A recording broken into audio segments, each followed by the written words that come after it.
What do you do when 1,000 other people want exactly what you want? What if you're not the only one that wants what you want? What if there are thousands of other people who want what you want? You have to outwork them. You got to outgrind them. You got to get up earlier. You got to stay up later. You've got to execute, and you've got to go from 70 to 120.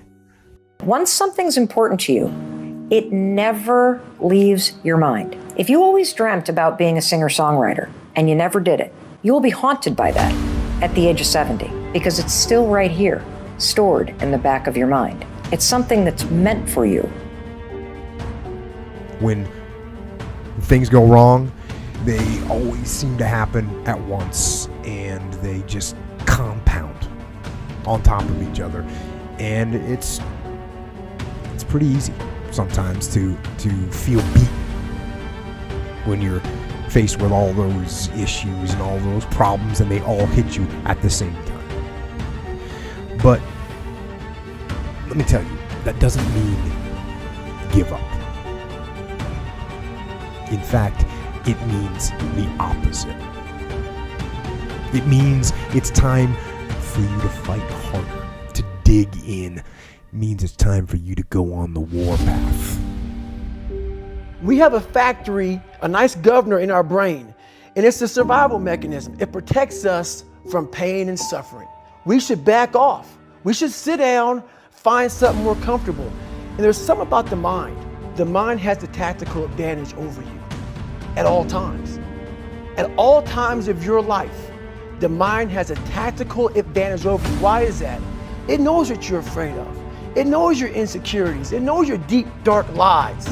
And it starts to push you away from that shit. It pushes you in a direction that is comfortable. The mind controls everything.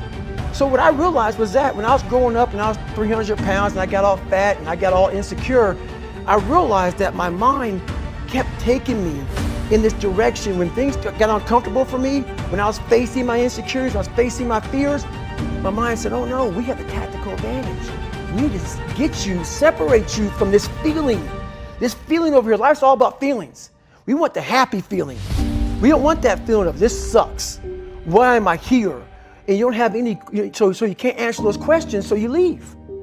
I started realizing that if in that moment, and you are now in charge of your brain versus your brain ruling you, that's where all that stuff comes from. So the 40% rule is all of that. You get to 40%, your brain says, we're done. Let's roll, man. This is starting to get painful. This is uncomfortable. At 40%, I'm feeling pain. That's where the 40% rule kicks in. Now it starts. Okay, I'm feeling pain. It starts telling you all these things. You start to believe it because the mind controls all. This is the time where you have to gain control back of your mind. You say, okay, let me see if I can go 45%. And once you start giving yourself more and more hope and start realizing, okay, the mind starts to be, okay, what are you doing? We're supposed to be going right and you're going left. You start then controlling your mind. You know, tough times, this is what they do in our lives. They reveal what we are made of. But they reveal what we are made of. You know, I will never know who you are until you go through tough times. I will never know what you are made of until you go through tough times.